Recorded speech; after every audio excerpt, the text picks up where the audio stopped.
আহ, ধন্যবাদ সবাইকে। আহ, আজকে আমরা হচ্ছে টেক সেমিনার সিরিজের একটা শুরু করতে যাচ্ছি এবং প্রথম যে টপিকটা সেটা হচ্ছে যে road map for current tech job market in US, রিসোর্সের অপরচুনিটিজ অ্যান্ড প্র্যাকটিসেস। তো আমাদের এ ব্যাপারে আলোচনা করবেন আমাদের অভিজ্ঞ অ্যাডমিন এবং মেন্টর ডক্টর অভিজিৎ মন্ডল দাদা। অভিজিৎ দা, ধন্যবাদ আপনাকে সময় করে আসলে এই সেশনটাতে পরিচালনা করার জন্য এবং আমাদেরকে যেটা বলবো তিনি হচ্ছে বর্তমানে অ্যামাজনে সফটওয়্যার ডেভেলপমেন্ট ইঞ্জিনিয়ার হিসেবে কর্মরত আছেন এবং তিনি ইউনিভার্সিটি অফ কানেটিকাট থেকে পিএইচডি সম্পন্ন করেছেন।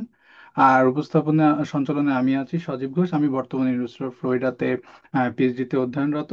তো আজকে যে যে টপিকটা নিয়ে আলোচনা করব সেটার আমরা প্রায় সাতটা দিক আছে। একটা হচ্ছে যে এই প্রিপারেশন রিলেটেড পার্ট, অর্থাৎ টেক জবগুলোতে জয়েন করার জন্য বা টেক জবে সুযোগ পাওয়ার জন্য আমরা কিভাবে নিজেদেরকে প্রস্তুত করতে পারি। তারপর গ্রিন কার্ড এবং H1B ভিসা ইস্যুগুলো কি কি আছে সেগুলো নিয়ে আমরা আলোচনা করব। তারপর স্টুডেন্ট পার্সপেক্টিভ থেকে এখন কি ধরনের কনসার্ন গুলো আছে, এআই এসে আসলে জব খেয়ে নেবে কিনা, এই যে একটা ব্যাপার নিয়ে মানুষের ভিতরে কনসার্ন রয়ে গেছে, সেইটা আমরা কিভাবে নেভিগেট করতে পারি। তারপর এই যে আমরা জব ওপেনিং গুলো রয়েছে বা জবের জন্য যে আমরা প্রস্তুতি নেব, সেগুলোর কি কি প্ল্যাটফর্ম রয়েছে, কোন কোন সাইটগুলো আমাদের জন্য উপকারী, সেগুলো নিয়ে আমরা আলোচনা করব। এবং এই জব খোঁজার ক্ষেত্রে, জব পাওয়ার ক্ষেত্রে ইন্টার্নশিপ বিষয়টা কতটুকু গুরুত্বপূর্ণ।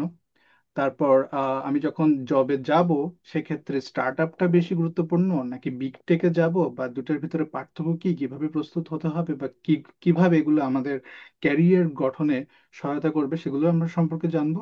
এবং ফাইনালি আমরা হচ্ছে যে এই 2025-এ এসে ক্লাউড সার্টিফিকেশন গুলো বা আরো কিছু রিসোর্স যেগুলো আছে সেগুলো আমাদেরকে কতটুকু হেল্প করবে এই জব পাওয়ার ক্ষেত্রে এবং আমাদেরকে প্রিপেয়ার করার ক্ষেত্রে। তো এগুলোই আমাদের টপিক। দাদা, যদি কিছু থাকে আমি মিস করে থাকি আপনি ইয়ে করতে পারেন, অ্যাড করতে পারেন। তো আমরা ওভারঅল এই টপিকগুলো আসলে আমাদের আসলে একটা চলমান প্রসেস আর কি। আমরা আরো পরবর্তীতে সেমিনার করব, এটার ফলো আপ সেমিনারও করব। তো যদি কোনো কিছু বাদ পড়ে তাহলে যারা উপস্থিত আছেন তাদের কাছ থেকে আমরা কিছু টপিক নিতে পারি আজকে কোশ্চেন আনসার পর্বে। আর পরবর্তীতে আমরা এই যে ফলো আপ সেমিনারে এগুলো আর কি চেষ্টা করব এগুলো ক্যাচ আপ করার। তো অ্যাড করে দিব পরবর্তী ভিডিওতে, তাহলে আর কি সবাই কিছুটা আর কি টাচ করতে মানে সবকিছু আর কি কভার করবে আর কি আস্তে আস্তে। একটা সেমিনার তো অনেক লম্বা করার থেকে বরং ফলো আপ পর্ব সিরিজ করাই বেটার হবে আর কি, সবার জন্য হেল্পফুল হবে আশা করি। আর আমরা এটা আসলে গ্রুপে শেয়ার করে দিয়েছি। তো হোপফুলি আরো মানুষ জয়েন করবে। তো আমরা আর দেরি না করে আমরা মূল ইসে চলে যাই। প্রথমে আমরা শুরু করবো প্রিপারেশন রিলেটেড পার্ট নিয়ে। তো দাদা, যদি আপনি বলেন যে কিভাবে আমরা আসলে এই বর্তমান পরিস্থিতিতে টেক জবগুলোর জন্য আসলে নিজেদেরকে প্রিপেয়ার করতে পারি। আসলে প্রিপারেশনটা তো অনেক মানে মানে অনেক লম্বা একটা ব্যাপার। মানে একটা সেমিনারই করা যায় শুধু প্রিপারেশন রিলেটেড, মানে হাউ টু প্রিপেয়ার। বাট আমাদের আসলে যদি সামারি বলতে হয় যে অ্যাজ এ স্টুডেন্ট, যারা পিএইচডি স্টুডেন্ট বা masters student currently looking for job tech market, তারা ফার্স্ট অফ অল কোনটা করা ইম্পর্টেন্ট অ্যান্ড মোস্ট ইসেনশিয়াল কোনটা করা ইম্পর্টেন্ট। তো আমি বারবারই আসলে সবসময় একটা পরামর্শই দিই সবাইকে যে আপনাকে প্রোগ্রামিং বেসড যদি জবে যান, সেটা হতে পারে even applied scientist, even software engineer, তো অফকোর্স, তাহলে আপনাকে প্রোগ্রামিং প্রবলেমগুলো সলভ করতে হবে। সেটার জন্য একটা রিলায়েবল প্ল্যাটফর্ম হচ্ছে আমাদের লিডকোড.কম। তো যারা লিডকোড.কম সম্পর্কে মানে অবহিত নন, তারা দেখতে পারেন যে এই ওয়েবসাইটটাতে যে প্রোগ্রামিং ইন্টারভিউতে যে কোশ্চেনগুলো আর কি ধরা হয়, সেই কোশ্চেনগুলো আপনার চ্যাপ্টার বাই চ্যাপ্টারও মানে টপিক ওয়াইজ আলাদা করে মানে প্রিপেয়ার করা পসিবল, আবার কোম্পানি ওয়াইজ প্রিপেয়ার করা পসিবল। আবার ওখানে দেখা যায় যে টপ 150 এবং টপ 250 এরকম বা টপ 75 প্রবলেমস লিস্ট আছে, যেটা খুবই কম্প্রিহেন্সিভ। তো এই সাইটটা আমাকে একজন মানে সিনিয়র বলছিল যে এটা হচ্ছে কম্পিউটার সায়েন্স, একটা শব্দ বলি আমরা, মানে সেন্টেন্স বলি, সেটা হচ্ছে একই সাথে নেসেসারি এবং সাফিসিয়েন্ট। নেসেসারি হচ্ছে সবচেয়ে গুরুত্বপূর্ণ, আর সাফিসিয়েন্ট বলতে বোঝাচ্ছে যে এটা করলে আর কিছু করার দরকার নেই। তো এটা আমিও বিশ্বাস করি এখন, মানে আফটার প্রিপারেশন। কারণ আমি আরেকটা সাইট থেকে কিছুদিন প্র্যাকটিস করার চেষ্টা করতেছিলাম কোডিং আমি পুরো নামটা ভুলে গেছি। তো একজন আর কি সাজেস্ট করছিল, বাট ওইখানে আমি অনেকদিন প্রিপারেশন নিয়ে যতটুকু মানে প্রিপেয়ার করতে পারছিলাম, লিড করে অল্প কিছুদিন প্রিপেয়ার করে দেখছি যে তার থেকে অনেক বেশি কম্প্রিহেন্সিভ একটা প্রিপারেশন হয়েছে। তো আমার কাছে মনে হয়েছে যে পূর্ববর্তী সময়টা আমার কিছুটা ওয়েস্ট হয়েছে, মানে শুরু থেকে যদি লিড কোড করতাম তাহলে আর কি মানে প্রিপারেশন নিতে অনেক হেল্প হতো আর কি। তো আমি বলবো যে শুধু লিড কোডের আপনার এখন একটা কোয়েশ্চেন আসতে পারে যে ঠিক কতগুলা প্রবলেম সলভ করা উচিত। এখন এটাও খুব গুরুত্বপূর্ণ প্রশ্ন। আসলে কি ডিপেন্ড করে ইন্টারভিউ আপনার, যখন আপনি ক্র্যাক করতেছেন মানে ইন্টারভিউ যখন আপনি কল পেয়েছেন এবং আপনি যখন চাকরি পাচ্ছেন, এটা কিন্তু আপনাকে ওই দিন ইন্টারভিউতেও খুব ভালো পারফর্ম করতে হবে। তো ওই ভালো পারফর্ম করার জন্য মানে প্রবলেমটা সলভ করতে হবে। তো আপনার যদি লাক খুব ভালো হয়, আপনি 50টা প্রবলেম বাসা থেকে করে গিয়েছেন এবং ওই দিন আপনার ওই ইন্টারভিউতে ওই প্রশ্নটাই আসলো এবং আপনি পারলেন, সেটা খুবই লাকি ব্যাপার। মানে এটা যদি হয় তাহলে আপনার বেস্ট, আপনি আর কি one of the best lucky person and luckiest person. তো একটা কম্প্রিহেন্সিভ লিস্ট আমরা মিনিমাম বলি যে 250 প্রবলেম সলভ করা উচিত আর কি, মানে লিড কোড থেকে মিনিমাম 250 প্রবলেম সলভ করা উচিত। আর এখন তো লিড কোডের প্রবলেমের সংখ্যা অনেক, 2000+ প্রবলেম আছে সেখানে। তো সেখান থেকে আমি বলবো যে মোট আর কি, আমি পার্সোনালি কতটুকু করছিলাম সেটা বলতে পারি। আমি শুরু করছিলাম 100 দিয়ে, একটা ইন্টারভিউ ফেস করছি এবং আমি পারি নাই প্রবলেমটা, আমার কমন আসে নাই এবং আমার আউট অফ টপিক ছিল। পরবর্তীতে বুঝলাম ইভেন তখন আমার প্রায় 150-র কাছে প্রবলেম করা, কিন্তু আমি প্রবলেম যখন কমন পাইনি তখন বুঝলাম যে প্রিপারেশনে ঘাটতি আছে, মানে আরো করা দরকার। তখন আস্তে আস্তে আমি 400 প্রবলেম সলভ করলাম, তখন আমি মোটামুটি কনফিডেন্ট। তখন আমি যখন ইজি বা মিডিয়াম প্রবলেমগুলো দেখি তখন আমি একটা আইডিয়া পাই যে আচ্ছা এরকম হতে পারে বা ওই প্রবলেমের সাথে কানেক্ট হতে পারে। তো আমি শেষ পর্যন্ত যখন অ্যামাজন ইন্টারভিউ দিচ্ছিলাম তখন আমার 500+ প্রবলেম ছিল আর কি করা। আমি খুব স্বল্প সময়ের মধ্যে করছি, আমি এটা সাজেস্ট করব না যে এত কম সময়ে এত বেশি প্রেশার নিয়ে আর কি প্রিপারেশন নেওয়ার থেকে একটু 6 মাস ব্যাপী প্রিপারেশন নেওয়া অনেক ভালো। যাদের সময় আছে তারা 6 মাস ধরে একটু প্রোগ্রামিং প্র্যাকটিস করবেন, মানে সপ্তাহে 10টা বা 20টা প্রবলেম করে করে আগাবেন। তাহলে দেখবেন যে একটা সময়ে 400 প্রবলেম যখন হয়ে যাবে তখন আপনি অনেক কনফিডেন্ট ফিল করবেন, তখন আপনি বলবেন যে আমি নিজে ইন্টারভিউ ফেস করতে চাই আজকেই। সো এরকম একটা কনফিডেন্স যখন আসবে তখন you are good to go. তো আর ইন্টারভিউতে প্রোগ্রামিং প্রবলেম দিবেই মোটামুটি, সে যে জবেই আপনি অ্যাপ্লাই করেন না কেন, ইভেন ডেটা সায়েন্টিস্ট জবেও যদি আপনি অ্যাপ্লাই করেন, ওখানে যে শুধু মেশিন লার্নিং এর কোশ্চেন করবে এমন না, আপনাকে অবশ্যই কিছু প্রোগ্রামিং প্রবলেম সলভ করতে দিবে। এখন টেক ওয়ার্ল্ডে আপনার প্রোগ্রামিংটা আসলে এসেনশিয়াল স্কিল, এটাকে বাদ দিয়ে কোনো কিছু করা পসিবল না টেক ওয়ার্ল্ডে। আহ, তো দাদা, যেটা আসলে কোয়েশ্চেন চলে আসে সেটা হচ্ছে যে মানে একজন গ্রাজুয়েট স্টুডেন্ট যখন সে পিএইচডি করছে বা মাস্টার্স করছে, আপনি বললেন যে 6 মাসের একটা ব্যাপার থাকে, তো অ্যাপ্লাই করা সে আমার হচ্ছে একটা সার্টেন লেভেল অফ কোয়েশ্চেন আমার প্র্যাকটিস করা হয়নি, কিন্তু তখন আমি কি অ্যাপ্লাই করাটা চালিয়ে যাব, বা ঠিক কতগুলো আমার অ্যাপ্লাই করতে হবে, এবং ইন দ্য মিন টাইম আমার লাইক প্যারালালি হচ্ছে প্র্যাকটিসটাও চালিয়ে যেতে হবে, রেজিউমেটাও বিল্ড আপ করতে হবে, মানে এই যে পুরো ফুল প্রিপারেশন কোনটাকে আগে করা উচিত নাকি প্যারালালি করা উচিত, এরকম কোনো একটা প্ল্যানিং যদি আমাদেরকে একটু বলতেন। তুমি যে কোশ্চেনটা করছো এটা বেশ আসলে ডিলেমা, মানে মানে আমি মানে এই ফেজ গুলো পার করছি আসলে। মানে সবকিছু একসাথে মেনটেন করা খুবই হার্ড। মানে আমি বলবো যে আমি একজনের ভিডিও দেখতাম আর কি, সে কিছুটা মোটিভেটিং স্পিচ স্পিচ দেয়। তো তো সে এটাকে বলছিল যে নিজেকে ব্ল্যাক বক্সের মধ্যে ঢুকিয়ে নেওয়া, মানে ব্ল্যাক বক্স বলতে আমি আউটসাইড ওয়ার্ল্ড থেকে তখন দূরে থাকবো, আমার লাইফে আর কোনো কাজ থাকবে না, আমি শুধুমাত্র এই 3টা কাজই করব। তুমি যে 3টা কাজের কথা বললাম, একটা হচ্ছে আসলে সব কয়টা খুবই গুরুত্বপূর্ণ, কোনোটা বাদ দেওয়া পসিবল না। তবে সবার আগে অ্যাপ্লাই করতে হবে, অ্যাপ্লাই না করলে আসলে সিরিয়াসনেসটা আসবে না। আচ্ছা। আর টেক ওয়ার্ল্ডে মানে এখানে ইউএসএ তে হাজার হাজার কোম্পানি আছে, টেক ওয়ার্ল্ডে ইন্টারভিউ কল পাওয়াটা বেশ হার্ড। মানে এটা আমি অ্যাপ্লাই করে টের পেয়েছি যে অনেকে অনেক লাকি থাকে যে 10টা জবে অ্যাপ্লাই করে একটা ইন্টারভিউ কল পেলো, সেটা খুবই আচ্ছা। লাকি। হুম। বাট অ্যাকচুয়ালি যখন আমরা অ্যাপ্লাই করি তখন দেখা যায় যে পার 100 জবে আমি একটা বা দুইটা, মানে 1% অর 2% ইন্টারভিউ কল পাওয়া যায় ইন প্র্যাকটিস। তার মানে আমি যদি 10টা ইন্টারভিউ চাই তাহলে আমাকে 1000 বা 1000 বার আমার অ্যাপ্লাই করতে হবে বিভিন্ন জবে, এবং একই কোম্পানিতে একাধিক জবে অ্যাপ্লাই করতে হয়। 1000 কোম্পানিতে অ্যাপ্লাই না করলেও অন্তত 100 কোম্পানিতে, প্রত্যেকটা কোম্পানিতে 10টা করে যদি জবে আমরা অ্যাপ্লাই করি জব ওপেনিংয়ে, তাহলে 1000 জবে অ্যাপ্লাই করা উচিত। আচ্ছা। আমি নিজে করছিলাম 700, 750। তো তো সেক্ষেত্রে মানে যখন আমি ডেফিনেটলি একজন অ্যাপ্লিক্যান্টকে, মানে রিক্রুটাররা তো প্রথমেই চিনবে না, বা রেফারেল না থাকলে হয়তো চিনবে না। এটা নিয়ে আমরা কথা বলবো যে আসলে রেফারেল জিনিসটা বা নেটওয়ার্কিং জিনিসটা কতটুকু গুরুত্বপূর্ণ জব কল পাওয়ার ক্ষেত্রে, ইন্টারভিউ কল পাওয়ার ক্ষেত্রে বা জব পাওয়ার ক্ষেত্রে। এন্ড সেকেন্ড থিং হচ্ছে, আমি যে রেজুমেটা করব এটা আমাকে কিভাবে সাজাতে হবে, এবং কিভাবে কোন কোন বেস্ট প্র্যাকটিস গুলো করলে আমার স্ক্রিনিংটা পাস হওয়ার পসিবিলিটি থাকে। ওকে, আমরা মনে হয় থার্ড সেকশন বা ফোর্থ সেকশনের থেকে কোশ্চেন নিলাম, হুম সমস্যা নাই। ওখান থেকে তাহলে আমরা একটু শর্ট করে এখানে আসতেছে হুম হুম। টপিকগুলো, যেহেতু আমাদের রিলেটেড কোশ্চেন আসলে সবগুলোই ইন্টার টু এন্ড। Yeah. আজকে যে 7টা টপিক ছিল, তো ওকে, কয়েকটা কোশ্চেন এখানে হচ্ছে যে আমরা রেজুমেটা কিভাবে সাজাবো। আচ্ছা, এটা দিয়ে শুরু করি, যেটা এটা লাস্ট ছিল কোশ্চেন। রেজুমের জন্য আসলে একটা কোর্স আমি ফলো করি, এটা আমি কয়েকজনকে করতে বলছি, তারাও হেল্পফুল ছিল বলছে আর কি।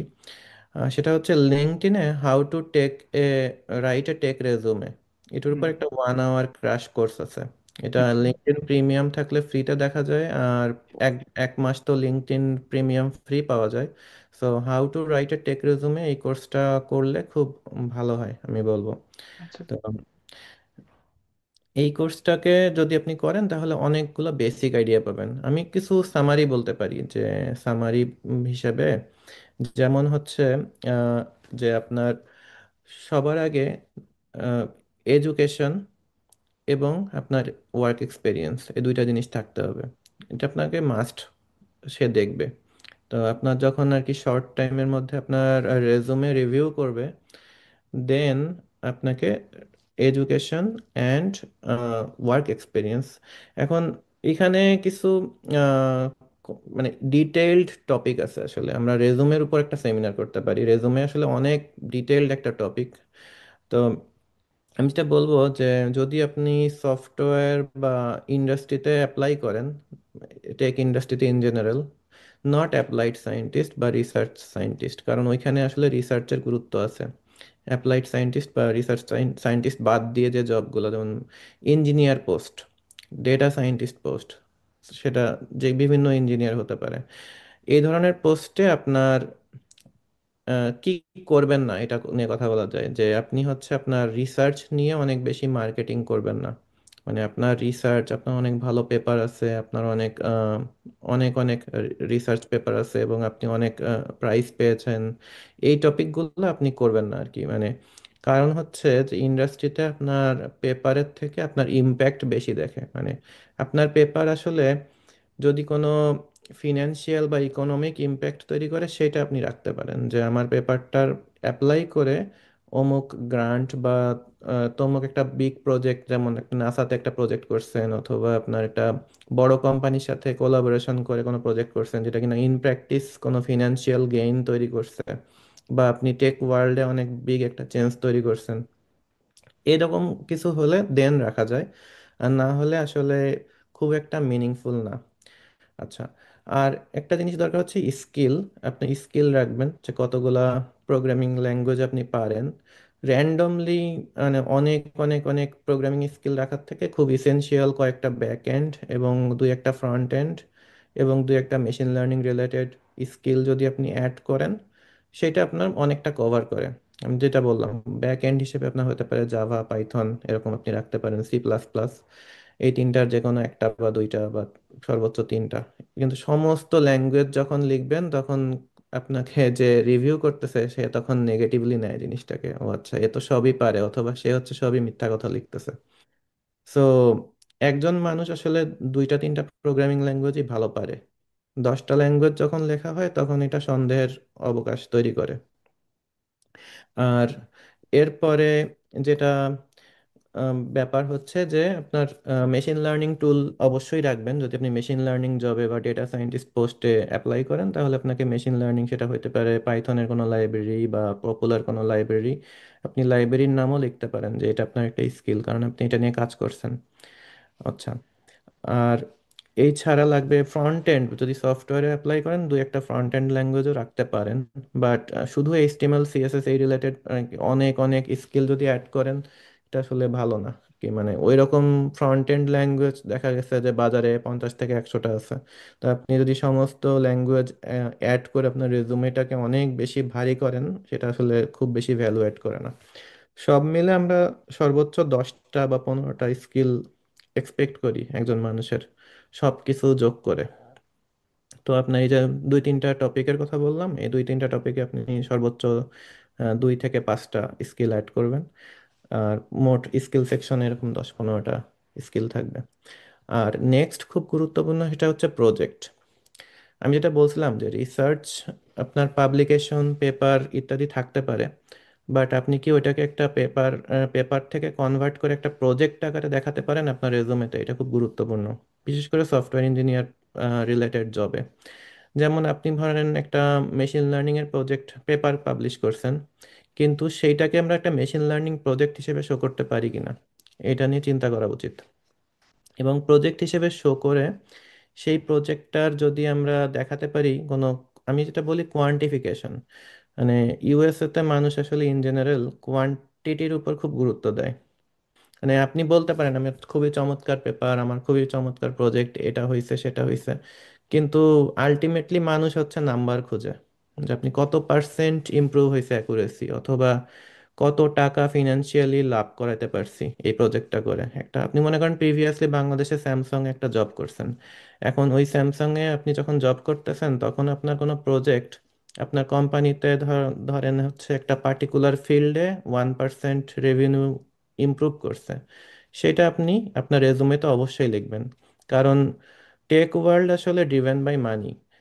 আপনাকে যদি ফিনান্সিয়াল ইম্প্যাক্ট দেখাতে পারেন, ইম্প্যাক্ট বা কোয়ান্টিটি কিভাবে দেখায়, যে কয়েকটা সেক্টর আছে, সেটা হতে পারে মানি, সেটা হতে পারে সফটওয়্যারের স্পিড, সেটা হতে পারে হিউম্যান ম্যানেজমেন্ট, আপনি 5জন মানুষকে ম্যানেজ করছেন, ম্যানেজমেন্ট স্কিলও খুব গুরুত্বপূর্ণ।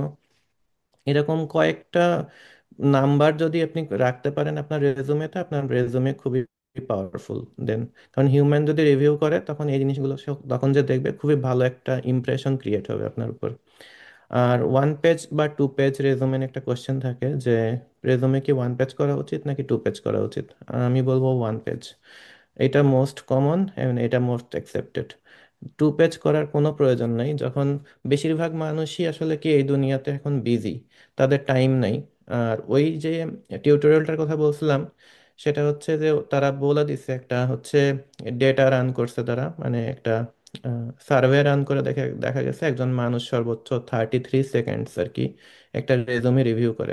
33 সেকেন্ডস আসলে একটা রেজুমের কতটুকু পড়া সম্ভব? আপনি সময় পাচ্ছেন পার রিভিউয়ারের সামনে মাত্র 33 সেকেন্ড, এখন আপনি 2 পেজের একটা বিশাল জ্ঞানগর্ভ রেজিউমে বা সিভি লিখলেন, সেটা আসলে রিভিউ করার টাইম নেই কারোর। তারা খুব দ্রুত আপনার রেজুমের উপর চোখ বোলাবে, কি পয়েন্টগুলো দেখবে, কোথা থেকে পড়ালেখা করছে বা কোন ডিগ্রি আছে, কি জব করছে, কয় ইয়ার এক্সপিরিয়েন্স, কয়টা প্রজেক্ট করছে, 2-3টা যদি রিলেভেন্ট প্রজেক্ট প্রজেক্ট হয়, আপনার পার্টিকুলার জবের সাথে রিলেটেড যদি প্রজেক্ট হয়, দেন এটা খুবই গুরুত্বপূর্ণ। মানে তারা হয়তো ভালো চোখে দেখবে। আর লাস্ট বলবো হচ্ছে ইরিলেভেন্ট জিনিস দিয়ে আপনার রেজুমে ভারী করবেন না। অনেকেই আউট অ্যাক্টিভিটি নিয়ে অনেক বেশি এক্সাইটেড থাকে, আমিও একসময় ছিলাম, কিন্তু পরবর্তীতে আসলে যেটা দেখছি, সেটা একাডেমিয়া হোক বা ইন্ডাস্ট্রি হোক, আপনার আউট অ্যাক্টিভিটি যদি ইররিলেভেন্ট হয়, সেটা আপনি রেজুমেতে রাখবেন না। আপনি খুব ভালো গান গাইতে পারেন বা গান গাওয়া দিয়ে অনেক প্রাইজ পাইছেন, কিন্তু এটা আপনার সফটওয়্যার ইঞ্জিনিয়ারিং জবে খুব বেশি ভ্যালু অ্যাড করে না। সো আনলেস আপনার সেটা ইন্টারন্যাশনাল প্রাইজ হয়, এটা আপনি রাখার দরকার নেই। ইন্টারন্যাশনাল প্রাইজ আসলে কেউ কেউ হয়তো কেয়ার করবে, কিন্তু সেটা লাকের ব্যাপার। হ্যাঁ, আর ধরেন কিছু রিলেভেন্ট কম্পিটিশন আছে, যেমন হইতে পারে প্রোগ্রামিং কন্টেস্ট, সেটা সফটওয়্যারের সাথে রিলেভেন্ট, আপনি প্রোগ্রামিং কন্টেস্ট অবশ্যই একটা ভালো ইমপ্রেশন ক্রিয়েট করে আপনি প্রোগ্রামিং কন্টেস্টের ব্যাপারটা রাখতে পারেন। আবার যখন আপনি একাডেমিয়াতে অ্যাপ্লাই করেন তখন হয়তো কিছু বেস্ট পেপার অ্যাওয়ার্ড এগুলো আপনার ভালো ভ্যালু এড করে, সেগুলো অবশ্যই রাখা উচিত। কিন্তু ইন্ডাস্ট্রিতে বেস্ট পেপার অ্যাওয়ার্ড মাঝে মাঝে কেয়ার করতে পারে যদি আপনি সায়েন্টিস্ট পোস্টে অ্যাপ্লাই করেন, কিন্তু না হলে আর কি খুব বেশি ভ্যালু অ্যাড করবে না রেগুলার সফটওয়্যার ইঞ্জিনিয়ারে। তাও বেস্ট পেপার অ্যাওয়ার্ড রাখা যেতে পারে, কিন্তু একেবারেই ইররিলেভেন্ট, মানে রেড ক্রসের মেম্বার ছিলাম, এইটা আসলে কোনোভাবেই, এইটা আমি দেখি মানুষ রেজুমে আমাকেও রিভিউ করতে দেয়, আমি এগুলো দেখি। তো এগুলো আসলে রাখার কোনো পয়েন্ট নাই, এগুলো হচ্ছে শুধু শুধু জায়গা নষ্ট। তো ইররিলেভেন্ট জিনিস রাখা যাবে না, এবং খুব বেশি একাডেমিক সিভি তৈরি করা যাবে না ইন্ডাস্ট্রির জন্য। এই দুইটা সাজেশন আমি বলবো আর কি, না কি করা যাবে না এটা হিসেবে। Thank you. আমরা একটা কোয়েশ্চেন পেয়েছি অনিন্দ্যর কাছ থেকে। অনিন্দ্য, তুমি নিজেও কোয়েশ্চেনটা করতে পারো, অথবা আমি যদি বলি, সেটা হচ্ছে যে ও বলেছে যে সেকেন্ড ইয়ার আন্ডার স্টুডেন্ট হিসাবে তার কি এখন থেকেই লিড করে একটু একটু করে প্র্যাকটিস করা উচিত ইউনিভার্সিটি পড়াশোনা এবং প্রজেক্টগুলোর পাশাপাশি, নাকি হচ্ছে আগে ওগুলোর উপর ফোকাস করে তারপরে যখন ইন্টারভিউ প্রিপারেশনের টাইম হবে তখন লিড কোর্স প্র্যাকটিস করবে? আম, এটা খুব ট্রিকি কোয়েশ্চেন আসলে, মানে আনসার দেওয়া টাফ। কারণ কি, যে আমাদের আসলে ইচ্ছা করে যে আগের থেকে প্রিপারেশন নিলে ভালো। দুই সাইডে কিছু প্লাস আর মাইনাস আছে। অনেকে যেটা করে যে প্রিপারেশন, লিড কোড করা কখনোই খারাপ না, তুমি যখন খুশি তখন লিড কোড করতে পারো। লিড কোড করলে তুমি যে সাইটটা সম্পর্কে একটু নলেজ বাড়লো, এটাও খুব গুরুত্বপূর্ণ। অনেকে আছে যে জীবনে ফার্স্ট টাইম লিড করে ঢুকেই হচ্ছে পিএইচডিতে ঢোকার পর, তাদের জন্য টাফার, মানে তারা হয়তো অ্যাডজাস্ট করতে অনেক সময় লাগবে। যে কখনোই হয়তো কোড ফোর্সেস লাইটও যে কিছুই করে নাই, সে ফার্স্ট টাইম লিড কোডে ঢুকে কোনো প্রবলেমই যখন সলভ করতে পারে না নিজে নিজে, তখন এটা খুব ফ্রাস্ট্রেটিং। সো ভার্সিটিতে প্রত্যেকটা টার্ম ব্রেকে, আমি বলবো টার্ম ব্রেকে করো, কিন্তু প্রতি উইকে বা প্রত্যেক মান্থে অসংখ্য প্রবলেম যখন সলভ করা শুরু করা হয়, তখন আসলে নিজের লেখাপড়ারও ক্ষতি হয়। তো আমি বলবো যে একজন ইউনিভার্সিটি স্টুডেন্টের এটা এক্সট্রা কারিকুলার অ্যাক্টিভিটি হিসেবে রাখা যেতে পারে, আনলেস সে আন্ডারগ্রেড শেষ করে জবে যেতে যাচ্ছে ইমিডিয়েট বিগ টেকে, যেটা খুব হার্ড আর বাংলাদেশ থেকে, মানে ইন প্র্যাকটিস।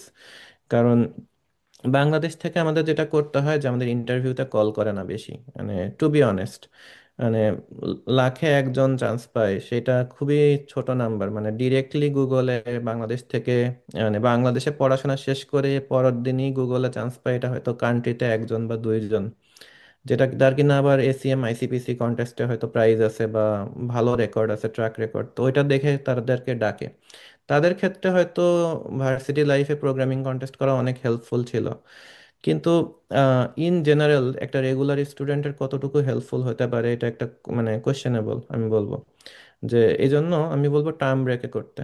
টার্ম ব্রেকে 1 মাস ছুটি আছে, ঈদের ছুটি বা পূজার ছুটি, ওই সময় করা যেতে পারে। অথবা বিভিন্ন সময় সুযোগ তৈরি হয়। আহ, তো যখন একটু ফ্রি টাইম হয়, যে আগামী 1 মাস তেমন কোনো পড়ালেখার চাপ নাই, তখন লিড কোড করা যেতে পারে। আর একটা জিনিস হচ্ছে, পড়ালেখা করা কিন্তু খুবই দরকার, মানে ভার্সিটিতে অনেকেই অনেক পরামর্শ দিবে সিজিপিএ ডাজেন্ট ম্যাটার ইন্ডাস্ট্রিতে, CGPA doesn't matter in general true, but এই সিজিপিএ ছাড়া তো তোমার হায়ার স্টাডি করা পসিবল না। যাদের সিজিপিএ নাই 2.5, তাদের হায়ার স্টাডি করতে মানে খুবই কষ্ট হয়, কারণ তারা অ্যাডমিশন পায় না ফার্স্ট অফ অল সহজে। আর তারপর হচ্ছে দেখা যায় যে তাদের ওই যে ফান্ডিং হয় না, অনেক রকম হ্যাসেলের শিকার হতে হয়। তো আমি বলবো যে হ্যাসেল অ্যাভয়েড করার জন্য ভার্সিটি লাইফে সিজিপিএ তে ফোকাস করাটা খুবই গুরুত্বপূর্ণ। অ্যাটলিস্ট 3 সিজিপিএ, 3.0, এই সিজিপিএটা অবটেইন করা উচিত প্রত্যেকের, মানে খুবই ইসেনশিয়াল। এটা ছাড়া লাইফটা খুবই হার্ডার হয় পাশ করার পর, যদি হায়ার স্টাডি করার প্ল্যান থাকে। বাংলাদেশে গভর্নমেন্ট জব বা অন্যান্য ইন্ডাস্ট্রি জবে হয়তো সিজিপিএ কেয়ার করে না, কিন্তু আমি আসলে সিজিপিএ কেয়ার করতে দেখছি, এটাও আসলে ফুললি ট্রু না। মানে আমি যখন দুইটা ইন্টারভিউতে গেছি, তারা বলছে যে ও তোমার সিজিপিএ তো ভালো, তুমি কি হায়ার স্টাডি করবে, এরকমও কোশ্চেন করছে, কিন্তু সিজিপিএ যে দেখে না এরকম কিন্তু না।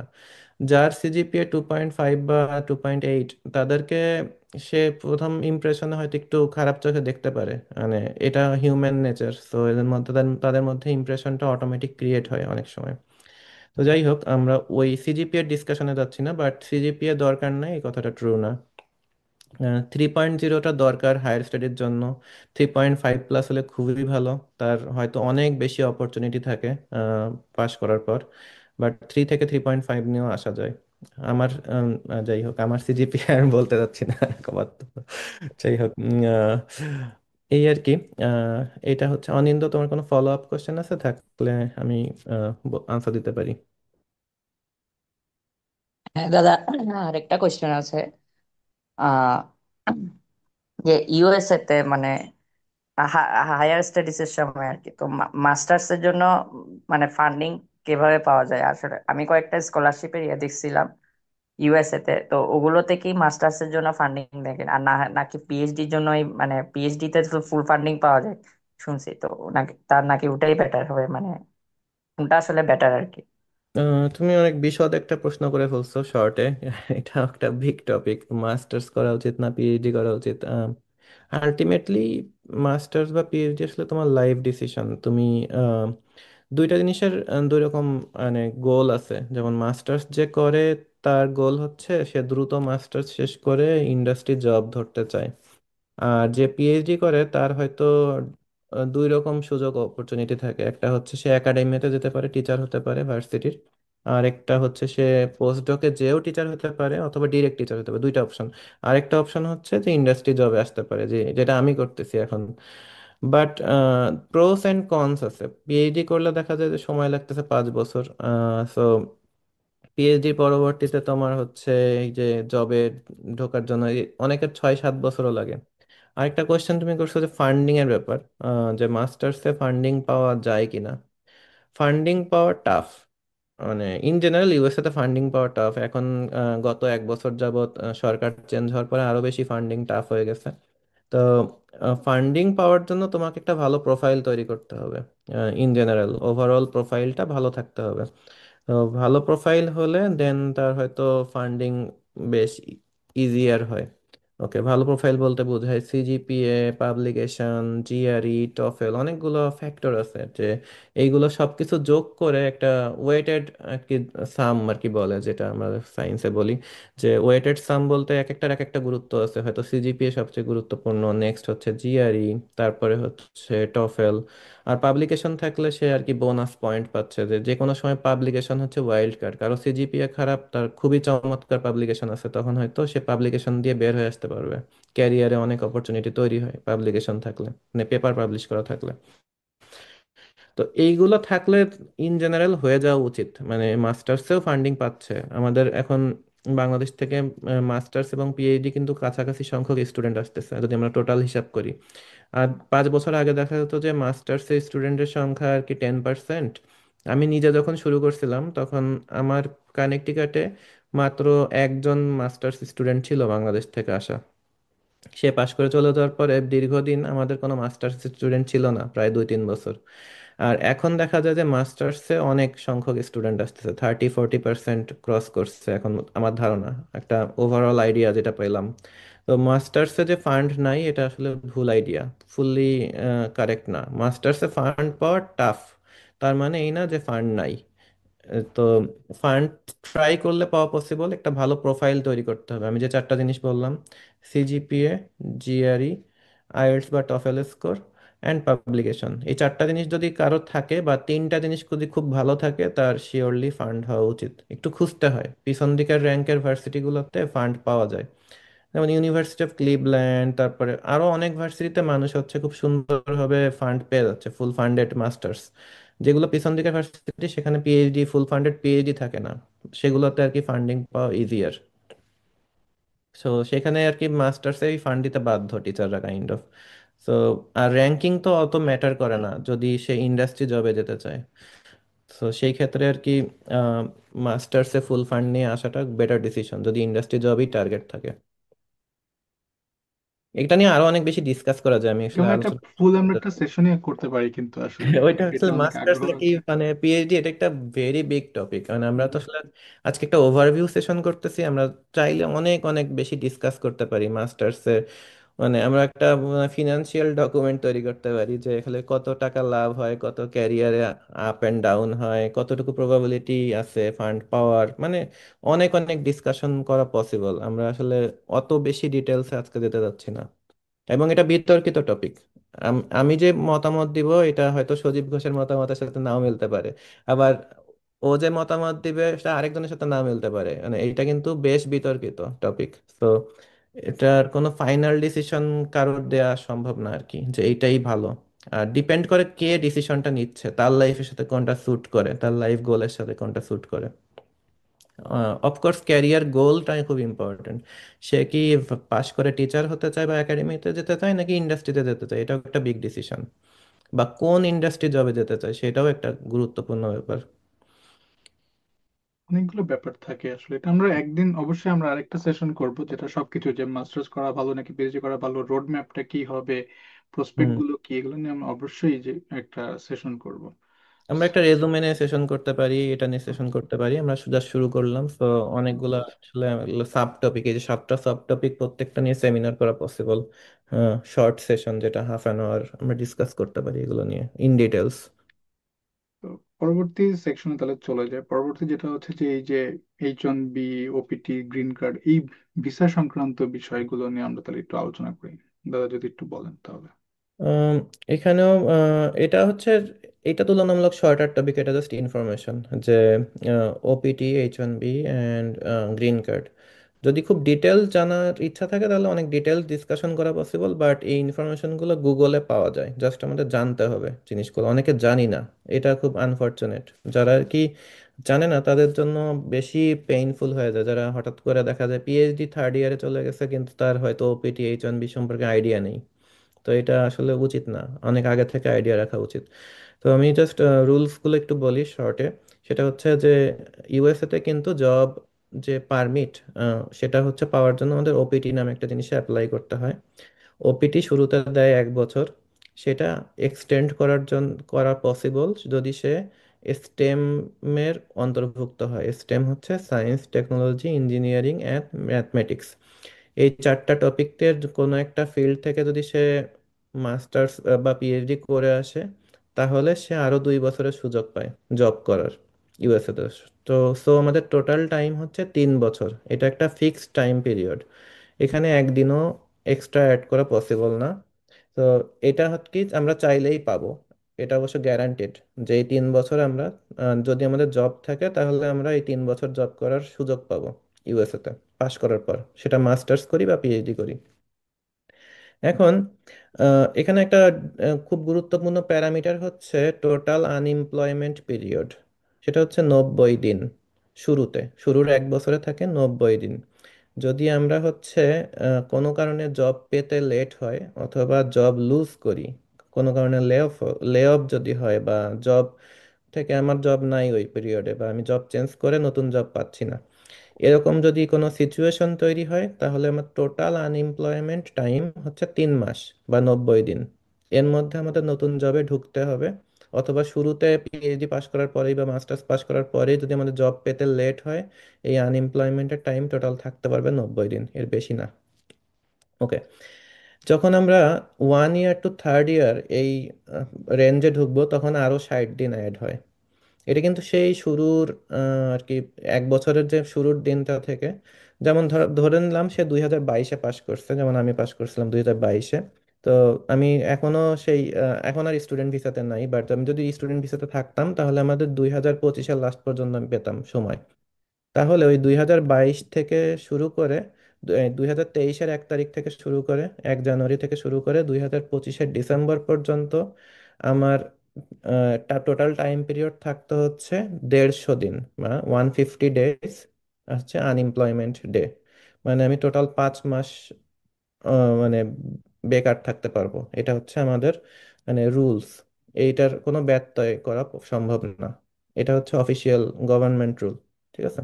তো এই দুইটা জিনিস জানা দরকার, যে আমাদের সময় কিন্তু এটা হচ্ছে ঘড়ির কাঁটার মতো টিকটিক করতে থাকে, যে আমাদের যখনই 2025, আমি যে পাস করছি লাইক 2022-এর ডিসেম্বরে, তো 2023-এর 23, 24, 25, 3 বছর, এই 3 বছরের মধ্যে আমি সর্বোচ্চ 150 দিন থাকতে পারবো। এবং এর মধ্যে মানুষ যেটা চেষ্টা করে সেফ থাকার জন্য, সেটা হচ্ছে গ্রিন কার্ডে কনভার্ট হওয়ার চেষ্টা করে। কারণ এই যে ঝামেলা, এখান থেকে মুক্ত হওয়ার উপায় হচ্ছে দুইটা। এক হচ্ছে H1B, দুই হচ্ছে গ্রিন কার্ড। আহ, এখানে ইউএসএ তে যারা জব করতেছে তাদের জন্য টোটাল হচ্ছে আমাদের 65,000 প্রতি বছর। ইন জেনারেল সে ব্যাচেলার্স করুক বা মাস্টার্স করুক বা পিএইচডি করুক, কোটা থাকে যে সে H1B হচ্ছে জব ভিসা। H1B কোনো গ্রিন কার্ড না। H1B তে অ্যাপ্লাই করা যায়। এখন মানে গভর্নমেন্ট থেকে প্রোভাইড করে টোটাল 65,000।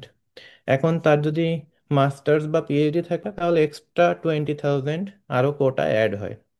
তো টোটাল সুযোগ হচ্ছে 85,000।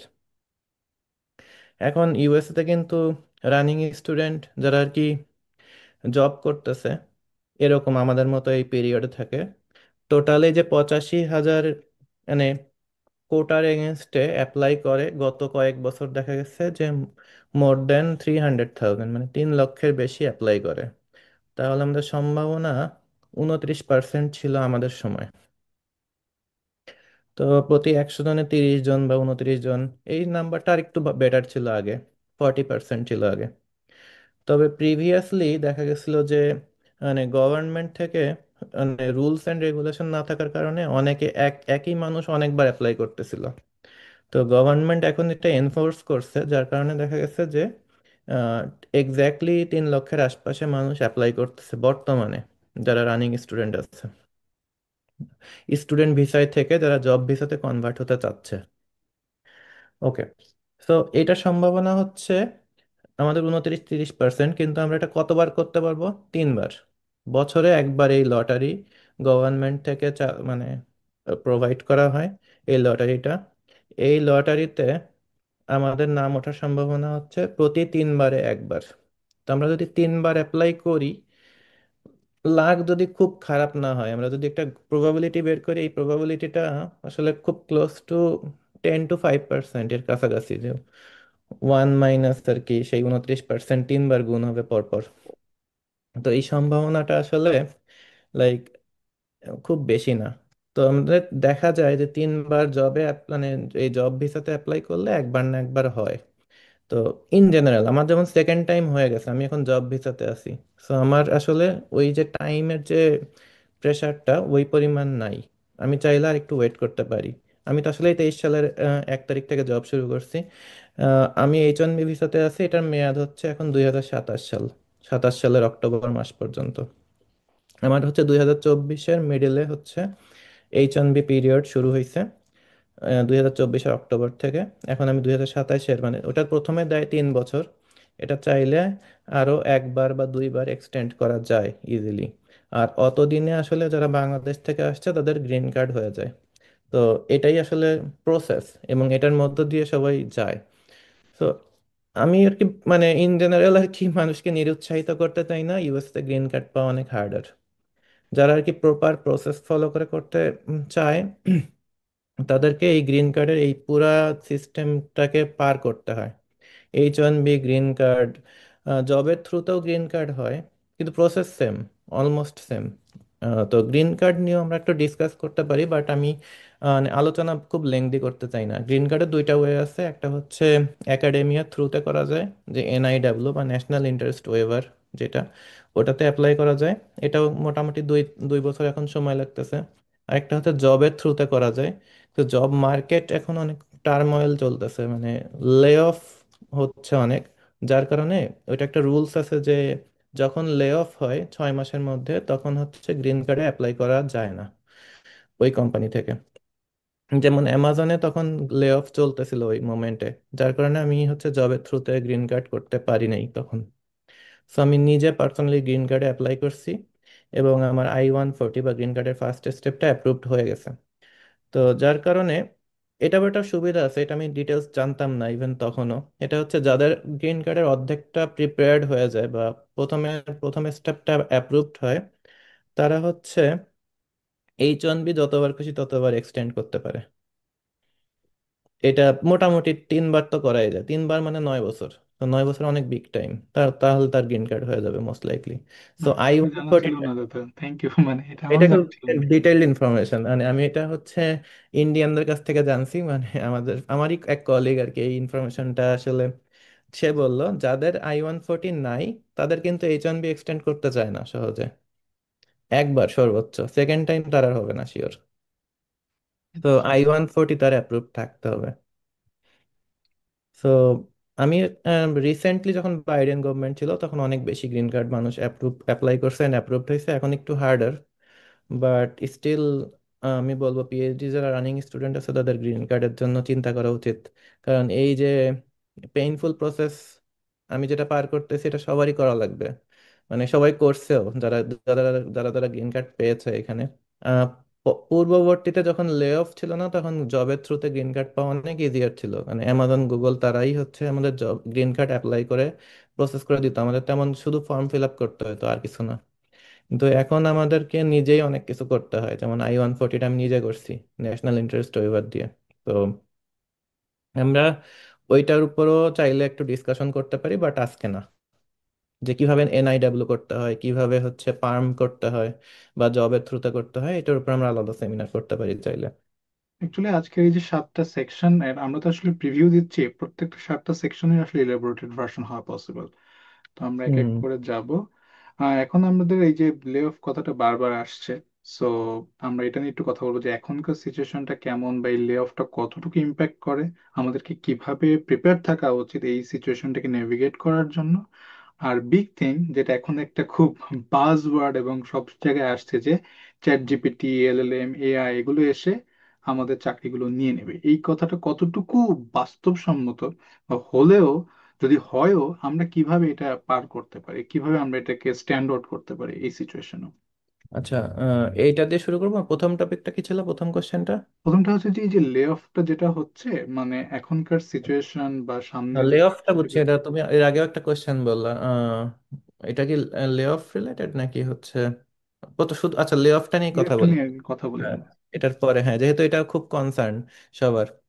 আসলে লে অফটা যে চ্যাট জিপিটির জন্যই হয়েছে এটা কিন্তু ফুললি ট্রু না, এটা একটা পার্ট, হয়তো অনেকগুলো এলিমেন্টের কারণে হয়। ইকোনমিক টার্মোয়েল চলতেছে ইউএসএ তে, এটা মানে বিগ দুইটা ওয়ারের সাথে জড়িত ছিল। আমি পলিটিক্স নিয়ে ডিসকাশন করতে চাচ্ছি না এখানে, ফর শিওর। যেটা হচ্ছে যে ইউএস এর ইকোনমি একটু খারাপ যাচ্ছে, এটা তো মানে আগের তুলনায় খারাপ যাচ্ছে, যেটার জন্য আসলে বিগ টেক গুলো আসলে কিছুটা কনসার্নড যে কস্ট কাটিং করা লাগতে পারে কোম্পানিগুলো। আহ, তো যার কারণে দেখা গেছে যে লে অফটা বাই প্রোডাক্ট হিসেবে আসছে, যে ইকোনমি শ্রিঙ্ক করে কখনো এক্সপ্যান্ড হয়। আরেকটা বিগ রিজন, অ্যাকচুয়াল রিজন যেটা ইকোনমিক, সেটা হচ্ছে যে কোভিড এর পরবর্তী সময় কোম্পানিগুলো আশা করছিল অনেক বেশি বেশি প্রফিট হবে, যখন আর কি সবকিছু অফলাইন হয়ে গেছিল, বিশেষ করে অ্যামাজন, ফেসবুক, এই ধরনের কোম্পানিগুলোর অনেক বেশি রেভিনিউ হয়েছে ওই সময়। কোভিড এর পরবর্তী সময় কিছু কোম্পানি অনেক বেশি লাভ হয়েছে, তার মধ্যে এগুলো একটা। সবাই অনেক বেশি অনলাইন শপিং করতেছিল, সবাই অনেক বেশি আর কি ফেসবুকিং করতেছিল ওই সময়, যারা কোভিড এর মধ্যে ঘরে আটকা পড়ছিল। তো যার কারণে এই কোম্পানিগুলো অনেক, মানে যতটুকু লোক নেওয়া দরকার তার থেকে অনেক বেশি লোক নিছিল। তো তাদেরকে এক সময় দরকার নাই কোম্পানির, এটা হয়েছে পরবর্তীতে। তো তাদেরকেই লে অফ করা হয়েছে পরবর্তীতে, এটা হচ্ছে আমি বলতে চাই, এবং এটাই অনেকটা সত্য। তবে এর সাথে আরো অনেক ম্যাটেরিয়ালস আছে, এখানে অনেক ডিটেলস আছে। আমি ওই ইকোনমি বা পলিটিক্স দুইটাই, আমি আসলে খুব বেশি এক্সপার্ট বলবো না নিজেকে, আর ইন্ডিয়ান ডিসকাশনও করতে চাই না। বাট LLM যে এসেছে সব জব বা লে অফের কারণ হয়েছে, এটা ট্রু না ফুললি। আরেকটা জিনিস হচ্ছে যে, তবে হেডউইন্ড আছে, মানে যেটা বোঝায় যে হেডউইন্ড বলতে যে টেনশন, যে LLM বা এই যে চ্যাট জিপিটি টাইপের জিনিসগুলা, এগুলো কিন্তু অটোমেটেড টুল, যেটা কিনা আপনার হচ্ছে প্রোগ্রামিং এর পার্টিকুলার পার্ট গুলো সলভ করে দিতে পারে। আমরা যদি একটা বলি যে এই কাজটা কি আপনি মানে এই কাজটুকু কি চ্যাট জিপিটিতে করে দেওয়া সম্ভব, যারা খুব বেশি চ্যাট জিপিটি ইউজ করে তারা খুব দ্রুত অনেক কাজ সলভ করে নিতে পারে।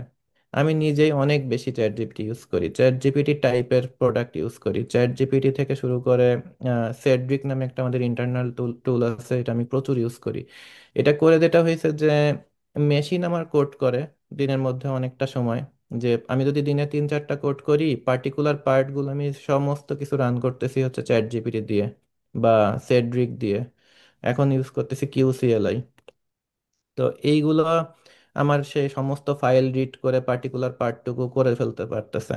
এখানে সুবিধা অসুবিধা আছে, কিছুটা ভুল করে অনেক সময় দেখা যায় জেনারেটিভ এআই, বাট কয়েকটা ইটারেশন রান করলে মানে প্রথমবার ভুল করলো, পরের বার আবার একটু দিলাম, সে আরেকটু কারেক্ট করলো, পার্টিকুলার একটা এজ কেস ফেল করতেছে, দেন ওইটা আবার দিলাম, ওইটা আরেকটু সলভ হলো।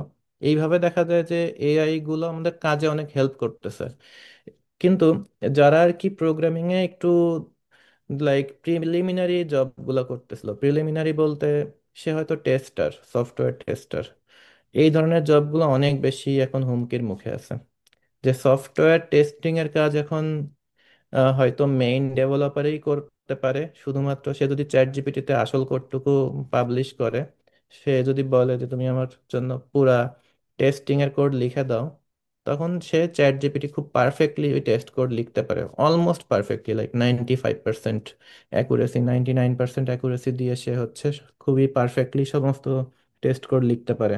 সো সফটওয়্যার টেস্টার, তারপরে হচ্ছে যারা ফ্রন্ট এন্ড ডেভেলপার ছিল, যে এইচটিএমএল সিএসএস, এখন যদি আমরা চ্যাট জিপিটিতে খুব ভালোভাবে প্রম্পট ইউজ করে বলি যে আমাদের জন্য একটা ফ্রন্ট এন্ড সফটওয়্যার তৈরি করে দাও, তাহলে চ্যাট জিপিটি কিন্তু সেটা মোটামুটি ভালো ফাংশনালি তৈরি করতে পারে।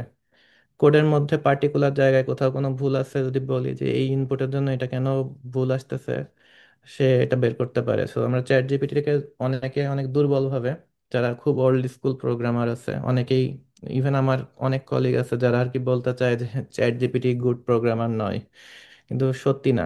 যারা চ্যাট জিপিটি ইউজ করে তারা জানে খুব ভালোভাবে যে এটা যদি ঠিকঠাক ইউজ করা যায় তাহলে হিউম্যান থেকে অনেক অনেক বেশি স্পিডে কাজ ডেলিভারি করা যায়। সো চ্যাট জিপিটি এসে অনেকের অনেক মানে স্কোপ কমিয়ে ফেলবে। এই ধরনের যারা প্রিলিমিনারি জব করে বা প্রিলিমিনারি কাজ করতো বা একটু কম টেকনিক্যালি হেভি কাজ করতো, তাদের জন্য জব অনেকটা কমে যাবে, এটা ট্রু। এটা কোনোভাবেই আর ডিনাই করার ওয়ে নাই এখন 2025 সালে এসে।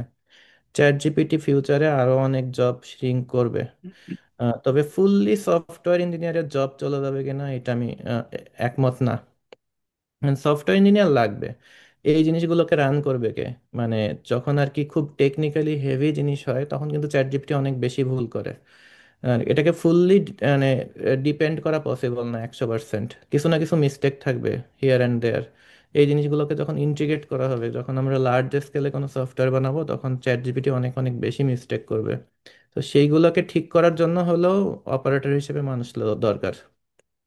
এটা আসলে আমি মোর অফে দেখি যে লাইক একটা হেভি ক্যালকুলেটর, মানে খুব পাওয়ারফুল ক্যালকুলেটর, যে কিনা আমাদের অনেক অনেক কাজ অনেক বেশি অটোমেট করে ফেলে।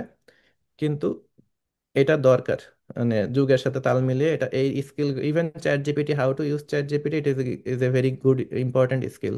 যারা এটা স্বীকার করতে চায় না যে চ্যাট জিপিটি বা এআই কোনো কাজের না, তারা আসলে এখনো মানে ভালো মতো ইউজ করতে পারে না জিনিসটাকে। সো চ্যাট জিপিটি এসে কিছু জব শ্রিঙ্ক করবে, বাট এটার সাথে তাল মেলায় নিজের স্কিল সেটকে আর কি ইমপ্রুভ করে নিতে হবে। এটা আমি সাজেশন করব, নিব আর কি, দিব। এটা আমি পুরোপুরি একমত আসলে। আমি বলবো যে মানে আমার পার্সপেক্টিভ আমিও অনেক হেভিলি ইউজ করি, এবং সত্যিকার অর্থে যে এটা আমার প্রোডাক্টিভিটি আগের থেকে ডেফিনেটলি 4 বছর আগে যে অবস্থা ছিল, আমি যদি এখন চিন্তা করি, প্যারালালি অনেকগুলো কাজ করা পসিবল। যে কাজটা আমার হয়তো 1 সপ্তাহে হতো, আমি সেটা হয়তো একদিনে করে ফেলতে পারতেছি। তো আমি জিনিসটাকে খুবই মানে আমি পছন্দ করি আর কি, হম এটাই হম। না আসলে এটা বিষয়। আসলে যুগের চাহিদা, এর সাথে আমরা তাল মিলাইতে হবে। যারা আর কি চেঞ্জকে একসেপ্ট করতে চায় না তারা পিছায় পড়বে।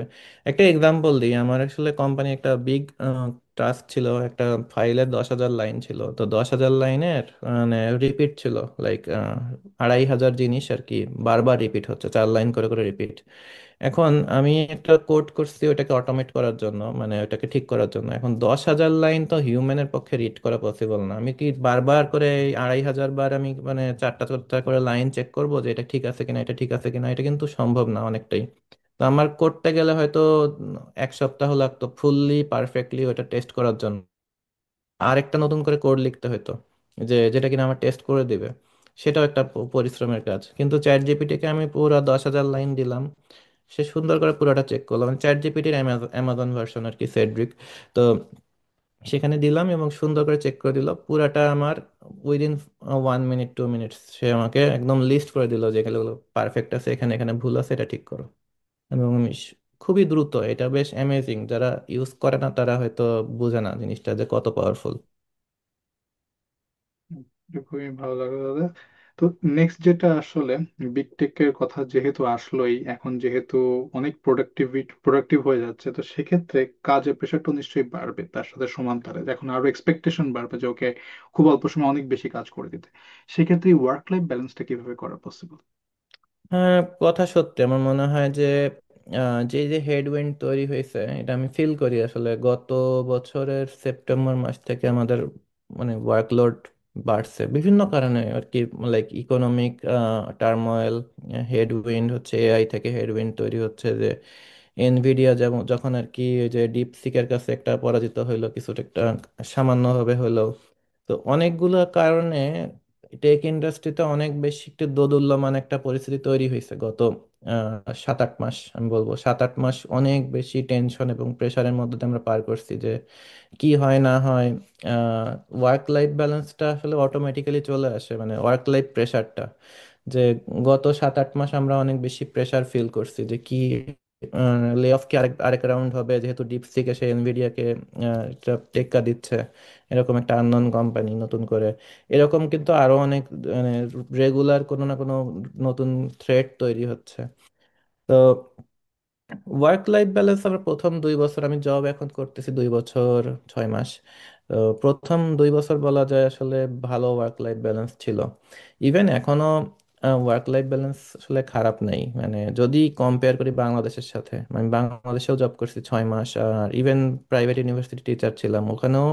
দেখা গেছে যে তারা আওয়ার কাউন্ট করতো যে কত ঘন্টা আমি অফিসে থাকতেছি, সে হচ্ছে পাঞ্চ করে ঢুকতে হতো, মানে ফিঙ্গারপ্রিন্ট, এই যে ফিঙ্গার নিয়ে পাঞ্চ করে দেন অফিস থেকে বেরোনোর সময় আরেকটা ফিঙ্গারপ্রিন্ট দিতে হতো।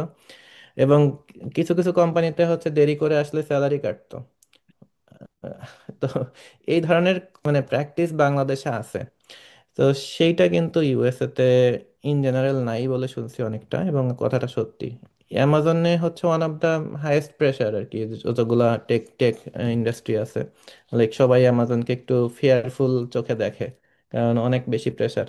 বাট আমার কাছে মনে হয়েছে যে আমি আসলে এর থেকে বেশি প্রেশার বাংলাদেশে নিয়ে আসছি। সো আর ইভেন বুয়েটের পড়ালেখা অনেক বেশি প্রেশারের। যে টার্ম ফাইনালের যে প্রেশারটা, ওইটা চিন্তা করলে আমার এখনো ভয় লাগে আসলে। তো আমার কাছে মনে হয় যে প্রেশার তো আসলে রিলেটিভ ফার্স্ট অফ অল। সবার কাছে সব প্রেশার সমান না। কারো কাছে এটাই অনেক বেশি প্রেশার, কারো কাছে এর থেকে বেশি প্রেশারও কোনো সমস্যা না। তো আমার কাছে মনে হয়েছে কম্পারেটিভলি আমার ক্ষেত্রে বাংলাদেশের ওয়ার্ক লাইফ ব্যালেন্সের তুলনায় ইউএস এর বিশেষ করে অ্যামাজনের ওয়ার্ক লাইফ ব্যালেন্স অনেক অনেক বেটার মনে হয়েছে। উইকেন্ডে কেউ কাউকে নক দেয় না normally, unless something on fire. Something on fire বলতে বোঝাচ্ছে লাইক $1,000,000 প্রবলেম তৈরি হয়েছে। $1,000,000 বা ফিউ 100,000, লাইক $500,000 লোকসান হচ্ছে কোম্পানির, তখন হচ্ছে আপনাকে মেসেঞ্জারে, লাইক কোম্পানির যে স্ল্যাক মেসেঞ্জার, সেখানে একটা মেসেজ দিতে পারে যে তুমি কি একটু দেখবা যে এই জিনিসটা সমস্যা হচ্ছে। যে অন কল থাকে সে হয়তো ইমার্জেন্সি নক দিতে পারে। কিন্তু নর্মালি উইকেন্ড এখানে খুবই ভ্যালুয়েবল। সবাই উইকেন্ডে অনেক বেশি চেষ্টা করে নিজের লাইফকে এনজয় করার। আহ, যার যার পার্সোনাল হবি, আমি পার্সোনাল অনেকগুলো হবি মেনটেন করি। আর হচ্ছে সেই ক্ষেত্রে কখনোই কেউ ডিস্টার্ব করে না। আর আর্নড লিভ থাকে বছরে অনেকগুলা। অ্যামাজনে এমনি ওভারঅল ছুটির পরিমাণটা একটু কম, কিন্তু আর্নড লিভটা ভালোই। আর্নড লিভটা আমি বছরে 18 দিন পাই, মানে প্রতি মাসে 1.5 দিন করে করে যোগ হয়। তো এই 1.5 দিন আমি যখন খুশি তখন নিতে পারি। যদি মনে হয় যে কালকে ছুটি দরকার, আমি কালকে ছুটি নিতে পারি। কাউকে কোনো কোশ্চেনও করা লাগে না বা অ্যাপ্রুভাল নিতে হয় না। জাস্ট বাটন ক্লিক করলে ছুটি হয়ে যায়। সো আমার যেদিন মনে হয় যে আমি আজকে অফিস যেতে চাই না, আমি ওই আর্ন লিভটা ইউজ করতে পারি। আর সরকারি ছুটি তো আছেই 5 দিন মতো। অ্যামাজনে সবচেয়ে কমের কম কম ছুটি, তাও এই 5 5 আর 18 23 দিন আমি ছুটি পাই বছরে। অনেক কোম্পানিতে এটা 36 থেকে 40 দিন পায়। ফেসবুক বা অন্যান্য কোম্পানিতে অনেক ভালো পলিসি আছে তাদের আর কি। দেখা যায় যে 36 থেকে 40 দিন ছুটি পায় বছরে, যেটা খুব গুড এনাফ আর কি, বাংলাদেশের তুলনায় বেশি আমার মনে হয়। আচ্ছা, এইবার যদি যেটা দেখি যে এত এত জবের কথা চিন্তা করছি, টাকাটা একটা বিগ ইম্পর্টেন্ট জিনিস। তো বেতনটা সাধারণত কি রকম থাকে অন অ্যান এভারেজ, এবং আমি যদি যখন ইন্টারভিউতে যাব বা জব সিক করব তখন কিভাবে এটা খুব ইন্টেলিজেন্টলি নেগোশিয়েট করা যায়? হ্যাঁ, আসলে টাকার কথা কেউ বলতে চায় না লজ্জায়। মানে প্রথমত কিন্তু আসলে জানা উচিত, কারণ আসলে ইনফরমেশনের ওয়ার্ল্ডে এটা নিয়ে কথা বলা দরকার কারো না কারোর। কারণ হচ্ছে না হলে সবাই একটা ধোঁয়াশার মধ্যে থাকে যে জিনিসগুলো আসলে কত ভালো না কত খারাপ। আর একটা মোটিভেশন দরকার, যে আমি যে বুয়েট স্টুডেন্ট, আমি 3 বছর বা 4 বছর পরে পিএইচডি বা মাস্টার শেষ করে আমি একটা জবে ঢুকবো, সেটা কতখানি রিওয়ার্ডিং, আমার লাইফ কতখানি চেঞ্জ করতে পারে। আম, আমি বলবো যে বিগ টেক ইন জেনারেল টাকা পয়সা নিয়ে কোনো প্রবলেম নেই। আপনার এই যে লাইফের প্রেশারের কথা বলতেছি, এই যে হেডউইন্ড, এআই, ওয়ার, যত কিছুই হোক না কেন, দিন শেষে আপনি অনেকগুলো টাকা পাবেন। এই টাকা দিয়ে আপনার লাইফ খুব ভালোভাবে চলবে এবং অনেক ভালো সেভিংস হবে। আর রেঞ্জ বলতে পারি, আমি তো স্যালারির এক্সাক্ট ভ্যালু বলা আমার হচ্ছে জায়েজ না আর কি। কোম্পানির পলিসি অনুযায়ী পাবলিক প্ল্যাটফর্মে বা সোশ্যাল মিডিয়াতে দেওয়া পুরোপুরি নিষেধ। আমি একটা রেঞ্জ বলতে পারি যেটা গ্লাস ডোরে পাওয়া যায়। যদি আমরা গ্লাস ডোরে সার্চ করি, সিয়াটলে যারা আর কি অ্যামাজনের ইনিশিয়াল স্যালারি যারা L4-এ ঢুকছে গত 4 বছর আগে একরকম ছিল, আর এখন আর কি গত 2 বছর আগে আরেক রকম আর কি। যারা 5 থেকে 10 বছর আগে ঢুকছে তাদের অনেক মানে হিসাবে পার্থক্য ছিল। আমি যেটা শুনছিলাম যে লাইক টোটাল যে স্যালারি কম্পেনসেশনটা সবচেয়ে স্টার্টিং এর আর কি 125 বা 30 হাজার ডলার ছিল সেই 5-7 বছর আগে। 125 বা 30 হাজার ডলার বলতে বোঝায় আসলে বাংলাদেশি টাকায় এটা কনভার্ট করলে পাওয়া যায় আর কি 1,40,00,000 বছরে। এরকম ছিল একটা সময়। সেইটা আর কি 2 থেকে আড়াই বছর আগে যখন আমরা ঢুকছি, আমরা লাকি আর কি। ওই সময় আর কি স্যালারি একটা বিগ হাইক হয়েছে কয়েকটা কোম্পানিতে। তার মধ্যে অ্যামাজনে এবং ফেসবুকে সবচেয়ে বেশি মনে হয় স্যালারি বাড়ছে ওই সময়। তো এটা প্রায় 1.5 গুণ বাড়ছে তখন। মানে বিগিনার পজিশনে এখন ক্লোজ টু 190 প্লাস আর কি, 198, সেটা হচ্ছে সিয়াটলে। এটা ডিপেন্ড করে কোন সিটি, টেক্সাসে আহ, বা ক্যালিফোর্নিয়াতে একটু টেক্সাসে বা ক্যালিফোর্নিয়াতে বা সিয়াটলে কিন্তু ডিফারেন্ট রেঞ্জের কি স্যালারি দেয়, একটু কম আর একটু বেশি, দেখা গেলো 20-30 হাজার 40 হাজার ডিফারেন্স থাকে সর্বোচ্চ। তো ক্যালিফোর্নিয়াতে সবচেয়ে বেশি থাকে স্যালারি, 10% প্লাস থাকে আর কি সিয়াটল থেকে। বাট এটা হচ্ছে এনটি পজিশনে, যার কারো যদি পিএইচডি থাকে সে আরেকটু বেটার পজিশন পায়, তখন স্যালারি আরো বেশি বেশি থাকে আর কি, 300,000 পর্যন্ত। ওই সময় ক্যালিফোর্নিয়াতে 350 পর্যন্ত অফার করছে, মানে আমি যে পোস্টে ঢুকছি সেই পোস্টের আশপাশে আর কি। তো সিয়াটলেও 300,000 অফার করছে। 300,000 মানে বাংলাদেশি টাকায় আর কি বছরে 3,60,00,000 টাকার কাছাকাছি এখন বর্তমানে। তো এই টাকা দিয়ে আপনি খুব ভালো লাইফ লিড করতে পারবেন। স্যালারি নিয়ে কারোর কোনো মানে আপত্তি নাই। ইন জেনারেল ফেসবুকও খুব ভালো স্যালারি অফার করে, এই রেঞ্জে কাছাকাছি স্যালারি দেয় ফেসবুক। গুগলও দেয় বেশ ভালো অ্যামাউন্টে, গুগলও বেশ হাই পেইং কোম্পানি। মানে এই তিনটা কোম্পানি হচ্ছে একটু সবচেয়ে হাই এন্ডে আর কি, গুগল, ফেসবুক অ্যান্ড অ্যামাজন, তিনটা কোম্পানি। মাইক্রোসফটে তুলনামূলক একটু কম আমি যতদূর জানি, অনেকে ডিসএগ্রি করতে পারে, বাট এই চারটা কোম্পানিতে ঢুকলে তার হয়তো টাকা পয়সা নিয়ে প্রবলেম নাই। মাইক্রোসফটে তুলনামূলক কম এই কয়টা থেকে, বাট ওয়ার্ক লাইফ ব্যালেন্স হচ্ছে মাইক্রোসফটে সবচেয়ে ভালো কি আমার জানা মতে। যারা আর কি মাইক্রোসফটে জব করে তারা নর্মালি ওয়ার্ক লাইফ ব্যালেন্স নিয়ে কোনো কোশ্চেন করে না, কারণ ওইখানে আর কি কালচারও বেটার, অনেকগুলো এক্সট্রা কিছু ফ্যাসিলিটিস আছে। সো কোনো না কোনো ভাবে আপনাকে অনেক ভালো লাইফ লিড করতে হেল্প করবে, যে ওয়ার্ক লাইফ ব্যালেন্স, আদার ফ্যাসিলিটিস যেমন হেলথ ইন্স্যুরেন্স, এগুলো খুব ভালো কভার করে ফেসবুক এবং মাইক্রোসফটে। এই যে বেনিফিট যেটা আছে, যে 401k বেনিফিট, ওইটা কি সব কোম্পানি, এই যে ম্যাঙ্গো যেটা এখন হলো আর কি, এই টপ 5 বা টপ কোম্পানি সবাই কি মোটামুটি 401k বেনিফিটটা দেয় বা? হ্যাঁ, 401 কেটা আসলে ইন জেনারেল মোটামুটি মিড সাইজ বা বিগ টেক কোম্পানিগুলোতে ভালোই অফার করে 401 কে। 401 কে হচ্ছে দেখা যায় যে আমাদের চাকরির স্যালারি থেকে কিছুটা কেটে নিয়ে যে অবসর ভাতাতে যোগ হয়ে যায়, আর কোম্পানি কিছুটা ম্যাচ করে। আমাদের ক্ষেত্রে 50% অ্যাড করে। 50% বলতে আমি যদি আমার 401 কেতে $500 দিই, তাহলে $250 কোম্পানি দেয়। তো 500 প্লাস 250, $750 আমার প্রতি মাসে হয়তো অবসর ভাতায় যোগ হচ্ছে। তো এটা আমার দেখা যায় যে 2 বছর পর একটা বিগ অ্যামাউন্ট হয়ে যায় অ্যাকচুয়ালি। আমার অলরেডি বেশ মানে ভালো 401 কে জমা হয়েছে 2-2.5 বছরে। তার মানে যখন জব সার্চ করা হয় সেক্ষেত্রে এই বেনিফিটটা দেখে করাটা মনে হয় বুদ্ধিমানের কাজ, তাই তো? 401 কে রাখা উচিত, কারণ 401 কে একটা নিজের জব সিকিউরিটি বা সেফটির জন্য দরকার, যে আমি একটা ইমিডিয়েট যদি জব লুজ করি দেন 401 কে হচ্ছে যে 55+ বয়সে আমি ওটা আর কি উইথড্র করতে পারবো। তো ওইটা আসলে তখন আর কি বেশ হেল্পফুল হতে পারে। হ্যাঁ, আমার একটা করে এই জিনিস ইচ্ছা আছে যেগুলোর পাশাপাশি পরে গিয়ে আমরা হচ্ছে এই যে ইনভেস্টমেন্ট থিং বা আরো কিছু সাইড যে হাসাল গুলা, তারপরে যে আপনি ইয়েটার কথা বললেন যে হবি বিষয়টা কিভাবে আরো বুস্ট করে, এটা নিয়ে আমরা একদিন আরেকটা সেশন করব। তো যাই হোক, আমরা হচ্ছে এখন পরের যে অংশটা যে যাব সেটা হচ্ছে আপনি গ্লাসডোরের কথা বলেছেন। তো এরকম আরো অনেকগুলো প্ল্যাটফর্ম রয়েছে চাকরি খোঁজার ক্ষেত্রে বা কমিউনিটির ক্ষেত্রে। তো কোন কোন স্টেম বা টেক ক্ষেত্রে কোন কোন কমিউনিটি গুলো খুব মানে বিশ্বাসযোগ্য এবং ফলো করা অবশ্য কর্তব্য?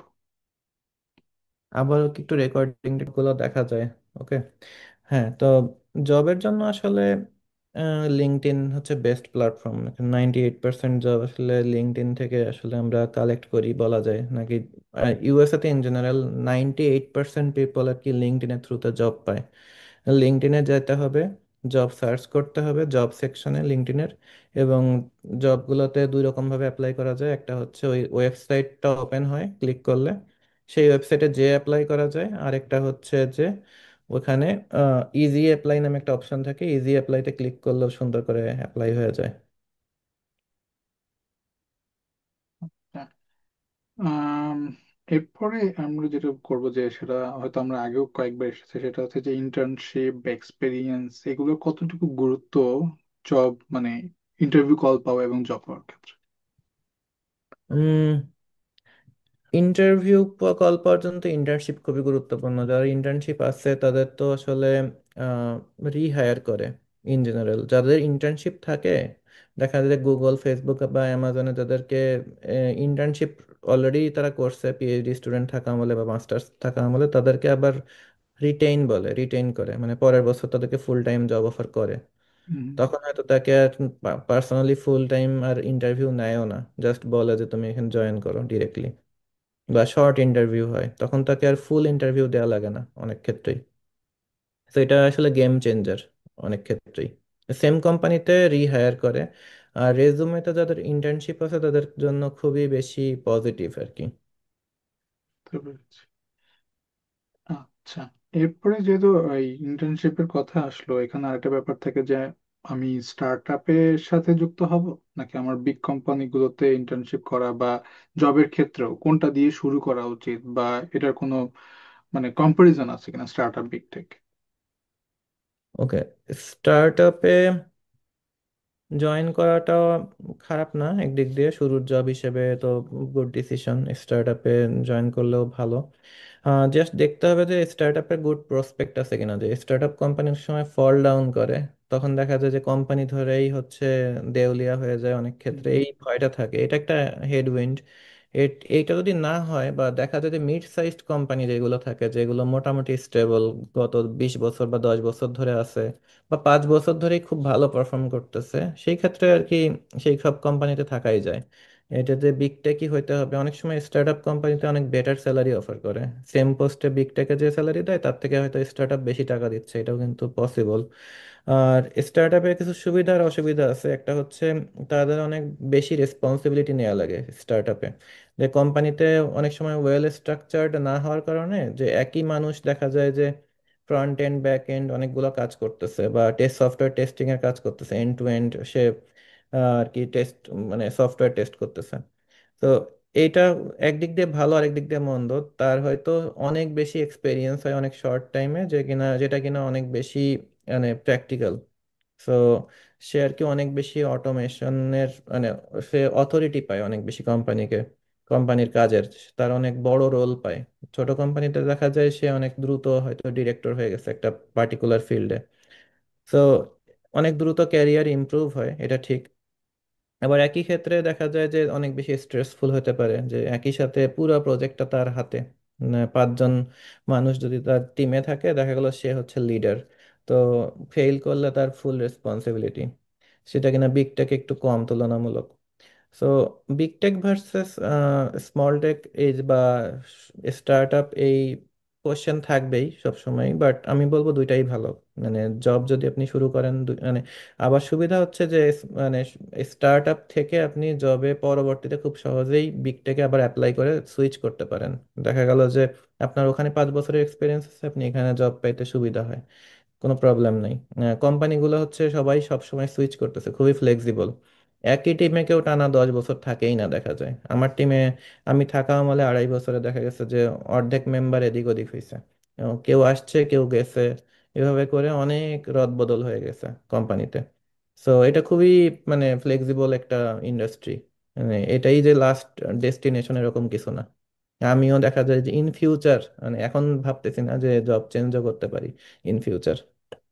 এক্ষেত্রে কি এটা হয় যে এই যে এক্সপিরিয়েন্সটা আসলে যখন আমি জব সুইচ করি তখন আমার আসলে নেগোসিয়েশন মানে স্যালারি নেগোসিয়েশন পাওয়ারটা বাড়িয়ে দেয়, বা আমি আরো বিগার কোন স্টেজে বা বিগার কোন রোল পেতে পাওয়ার সম্ভাবনাটা বাড়িয়ে দেয়, এরকম কি ব্যাপার থাকে কিনা?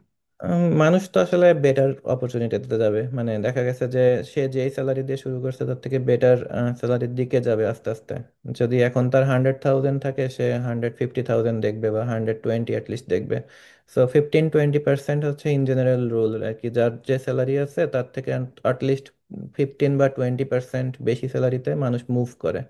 লাইক শুধু 5,000-এর জন্য হয়তো যাবে না, বাট 15-20% যখন ইমপ্রুভ হয় স্যালারি, তখন মানে যার অনেক বেশি জব সুইচ আছে, আনলেস সেটা একটা রেড ফ্ল্যাগ লাইক অন্য কারণে, আহ, কিন্তু যদি ইন জেনারেল সে মোটিভেটেড হয়ে সুইচ করে, তখন মানে তার প্রতিবারই স্যালারি বাড়তেছে। যেমন আমারই একজন পরিচিত, আমি ঠিক বলতে চাচ্ছি না কারণ তার কথা আমি প্রায়ই লিখি, তো সে আর কি 7 থেকে 8 বার জব সুইচ করছে গত 20 বছরে।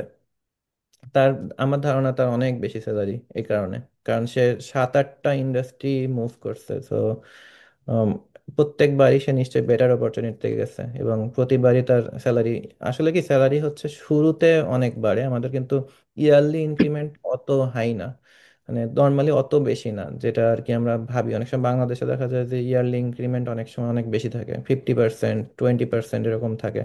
এটা কিন্তু ইন জেনারেল বিগ টেকে বা ইউএসএ তে এইভাবে এত বেশি স্যালারি বাড়ে না, কারণ তাইলে কিন্তু অনেক বেশি টাকা হয়ে যায় মানে খুব দ্রুত সময়ে। এইভাবে হয় না, স্যালারিটা অনেকটা সময় স্ট্যাগনেন্ট থাকে। তো তার যদি স্যালারি বাড়াইতে হয় তাহলে তার কোম্পানি সুইচ বা জব সুইচ করতে হয় অনেক সময়। সো জব সুইচ একদিক দিয়ে ভালো, তবে খুব শর্ট পিরিয়ডে লাইক 1 বছরের মধ্যে 3 বার জব চেঞ্জ করা কখনো ভালো ডিসিশন না। কোনো কি আছে, কোনো কি আইডিয়াল কোন একটা ইয়ার্স আছে নাকি এটা ভ্যারি করে মানে সে? ভেরি করে প্রথমত, আর তারপরও অ্যাটলিস্ট লাইক 2-3 বছর মানুষ থাকার চেষ্টা করে ইন জেনারেল। যদি 2 বছর আর কি মানে ইন জেনারেল মিনিমাম থাকার চেষ্টা করে একটা জবে। যে এর থেকে আমি আমি একজনের কাছে সিনিয়রের কাছে শুনছিলাম যে লাইক 2 বছরের মানে 5 বছরে 5 বার জব চেঞ্জ যখন থাকে তখন তাকে রেড ফ্ল্যাগ হিসেবে দেখে, যে এ হচ্ছে শুধুমাত্র অপরচুনিস্ট। সে কোম্পানির কোনো বেনিফিটের কেয়ার করে না, সে জাস্ট নিজেরটা চিন্তা করে এবং বারবার জব সুইচ করে, তাকে হয়তো আমরা জবই দিব না এরকম চিন্তা করে। সো লাইক 10 বছরে 5 বার বা 3 বার জব চেঞ্জ করছে, এটা নর্মাল, প্রিটি নর্মাল। 3 বছরে একবার অনেকেই চেঞ্জ করে। আমরা প্রায় শেষের দিকে চলে আসছি আর কি আমাদের সেশনে। তাই আরেকটা শর্ট টপিক আছে, সেটা হচ্ছে যে এই যে বিভিন্ন এখন এই পর্যায়ে এসে যে ক্লাউড সার্টিফিকেশন যেগুলো, সে ফর এক্সাম্পল এডব্লিউএস এর বা গুগল ক্লাউডের, অ্যাজিউরের, এগুলো কতটুকু হেল্প করে চাকরি পাওয়ার ক্ষেত্রে? প্লাস এই যে কোর্সেরা বা ইউডেমি, এই কোর্সগুলো মুখ যেগুলো আছে, এগুলো সার্টিফিকেশন কতটুকু হেল্প করে? উম, এগুলো সবই খারাপ না, হেল্পফুল, এগুলো করা যেতে পারে। কোর্সেরা বা এডাব্লিউএস সার্টিফিকেট, এডাব্লিউএস জবের জন্য কিন্তু এডাব্লিউএস সার্টিফিকেটটা খুব জরুরি। যে লাইক এডাব্লিউএস ক্লাউড সার্টিফিকেশন, যেটা যদি সে এডাব্লিউএস বেসড কোনো জব চায় তাহলে এটা তো বেশ তার কাজে লাগতে পারে। যেমন লাইক আমাদের তো এডাব্লিউএস অনেকটা big industry, so AWS related AWS expert কিন্তু আমরা হায়ার করি আমাদের কোম্পানিতে। সো যাদেরকে এডাব্লিউএস এক্সপার্ট হিসেবে নেওয়া হয়, বা এডাব্লিউএস মেনটেন্যান্স ইঞ্জিনিয়ার বা অনেক রকমের সাপোর্ট ইঞ্জিনিয়ার, যেটাই হোক, ফুল এডাব্লিউএস রিলেটেড সিস্টেম ইঞ্জিনিয়ারও আছে। এডাব্লিউএস সার্টিফিকেটটা তাদের জন্য বেশ গুরুত্বপূর্ণ। আমার টিমেই এখন বর্তমানে আমি ইনফ্রাস্ট্রাকচারে এখানে কয়েকজন সিস্টেম ডেভেলপার আছে, তাদের সবারই প্রায় সার্টিফিকেটটা আছে, এডাব্লিউএস ক্লাউড সার্টিফিকেশন ওইটা আছে। আর ইউডেমির ক্ষেত্রে আসলে কিছুটা আসলে এটা আমি বলবো কি, এটা অনেক সময় বাংলাদেশে অনেক ওভার হাইপড, ইউডেমি বা লাইক কোর্সেরা এগুলো। এগুলো আসলে নিজের স্কিল ডেভেলপের জন্য নিজে নেওয়া উচিত। মানে কখনো আশা করা উচিত না যে এটা দিয়ে আমার জব হবে। যেটা হচ্ছে, আমি নিজে হচ্ছে ইউডেমির কোর্সগুলো করি, কিন্তু আমি কোথাও লিখি না যে এটা আমার আছে সুতরাং আমাকে জব দাও। যেটা হয় যে ওইটা আমি করি নিজের স্কিল পার্সোনালি ডেভেলপ করি। যে আমার যেমন টাইপ স্ক্রিপ্ট ল্যাঙ্গুয়েজটা শেখা দরকার, আমি ইউডেমি থেকে একটা কোর্স করে নিছি সুন্দর করে। সো ইউডেমি বা কোর্সেরা হয়তো অফলাইনে নিজের স্কিল ডেভেলপ, মানে অনলাইনে নিজের স্কিল ডেভেলপের জন্য গুড এক একটা ক্রাইটেরিয়া বা ওয়ে। বাট ওইখান থেকে আশা করা উচিত না যে জবের ইন্টারভিউ কল পাইতে বা সে হেল্প হবে, এটা নট নেসেসারিলি ট্রু। আচ্ছা, আসলে একটু নয়েজ পাওয়া যাবে কারণ বৃষ্টি হচ্ছে এখানে। তো যাই হোক, আমরা মোটামুটি শেষের দিকে, পুরোপুরি শেষ আমাদের, আসলে সবগুলো টপিকে আমরা কভার করেছি। তো আমি এখন হয়তো রেকর্ডিংটা অফ করে দিব। হুম। থ্যাংক ইউ আসলে যারা জয়েন করেছে বা জয়েন করতে পারেনি, আমরা তাদের জন্য আসলে রেকর্ডিংটা পরে শেয়ার করে দিব। তো এটা একটা ওভারভিউ ছিল যে পুরো মানে ইউএস এর বর্তমানে বা আসলে রোড ম্যাপটা কি হওয়া উচিত টেক জবের ক্ষেত্রে।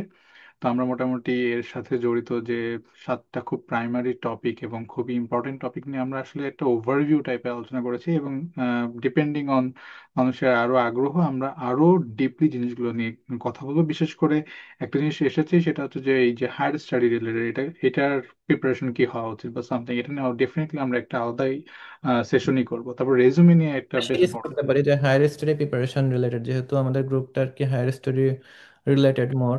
সো হায়ার স্টাডির প্রিপারেশন নিয়ে, জিআরই কিভাবে প্রিপারেশন নিতে হয়, টফেল নিয়ে কি প্রিপারেশন নিতে হয়, এগুলো নিয়ে আমরা আলাদা সেশন করব একে একে পর পর।